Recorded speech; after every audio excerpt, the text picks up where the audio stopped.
Hommage au professeur Mudimbe.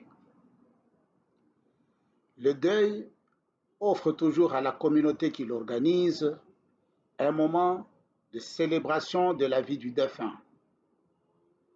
C'est aujourd'hui le cas de l'immense Valentin Yves Mudimbe Vumbiyoka, qui nous a quittés le lundi de Pâques, 21 avril 2025, et nous sommes éplorés par son départ.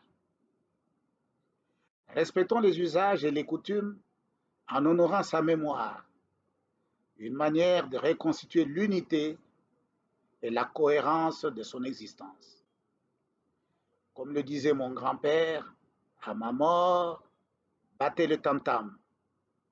Continuez à battre le tam-tam et marquez que la vie continue. Mudimbe est une figure remarquable de l'entre-deux siècles. Il a couvert de ses empreintes le dernier quart du XXe siècle et le premier quart du XXIe siècle. Plus de 50 ans de vie intellectuelle et scientifique dans une posture d'Africain et de penseur encyclopédiste. Il était philologue et il est allé jusqu'aux racines du langage pour reconstituer l'archéologie du discours des sciences humaines constitué depuis le branle-bas du XIXe siècle. Son cheminement est celui d'un parcours à travers les expériences politiques et religieuses, poétiques et romanesques, scientifiques et philosophiques. Philologue, essayiste, poète, romancier, homme de culture, il était simplement philosophe par sa pensée et même par sa posture physique. Le moment est venu pour nous de rétablir l'unité entre deux séquences majeures de sa pensée, l'une de l'autre face du royaume et l'autre de l'invention de l'Afrique. L'expérience poétique et romanesque de Mudimbe a débouché sur une épistémologie articulée sur l'archéologie du savoir et la déconstruction des savoirs. Ces savoirs porteront le nom de bibliothèque coloniale et permettront de faire remonter à la surface le processus d'invention de l'idée d'Afrique.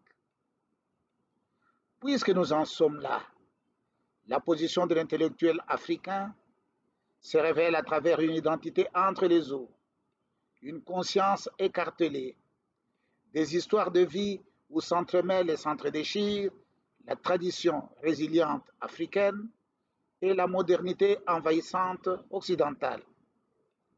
La tentation est alors forte de se définir comme totalement autre dans une singularité africaine perdue ou de plonger dans les mirages d'une acculturation périlleuse. Mudimbe nous rappelle l'exigence de prendre nos distances vis-à-vis des langages en folie accrédités par la bibliothèque coloniale. Il nous invite à déconstruire l'idée même d'une Afrique immaculée, préservée de l'acculturation occidentale. Nous devons nous protéger contre la hantise de vivre dans la dystopie ou le rêve d'autrui, même si autrui est déjà en nous et parmi nous. Mais alors, pratiquons la science sainement, en nous situant comme des Africains qui affrontent des problèmes vitaux à partir de notre situation africaine.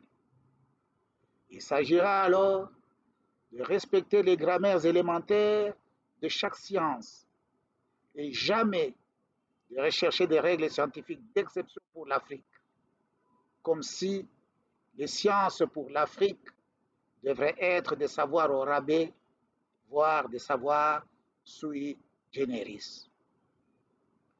Au moment où Mudimbe nous quitte, de nombreux intellectuels congolais, voire africains, parlent de la bibliothèque coloniale et de l'invention de l'idée d'Afrique, sans savoir qu'il s'agit de concepts issus de la déconstruction des langages en folie. Ces discours pernicieux qui se renouvellent allègrement comme de la mauvaise herbe. Nous assistons à des anachronismes sur la conception de l'histoire, des inepties sur le statut des langues et des dialectes, des errements en matière de paradigmes épistémologiques, des égarements suite à de nouvelles formes de spiritualité obscurantiste.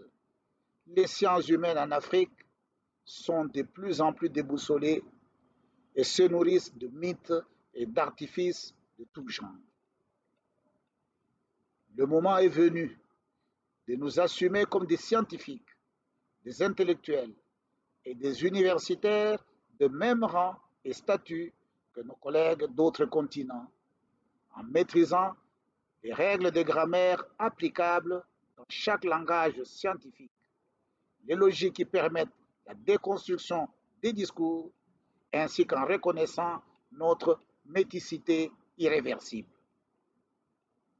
Nous devons purifier notre regard et nous comprendrons alors pourquoi l'Africain ne peut pas s'étudier lui-même comme l'autre l'étudierait. Malheureusement, aujourd'hui, en droit, en économie, comme en sciences politiques, voire en théologie et même en philosophie, nous assistons au retour en force de l'Occident comme nombril de la Terre, norme axiologique et étalon de référence qui accorde des exemptions en cas de justice à l'africaine, d'économie à l'africaine, voire de démocratie à l'africaine. Violer nos propres règles ne saurait se justifier par l'africanisation des règles. Ce serait tout bonnement une manifestation des langages en folie. En rendant hommage à notre maître, nous nous souvenons de la parole du grand-père qui disait: la feuille qui tombe de l'arbre ne meurt pas, elle fertilise le sol, elle va fertiliser le sol. En effet, Mudimbe a été fertilisateur de son vivant. Mort, il devient fertilisant.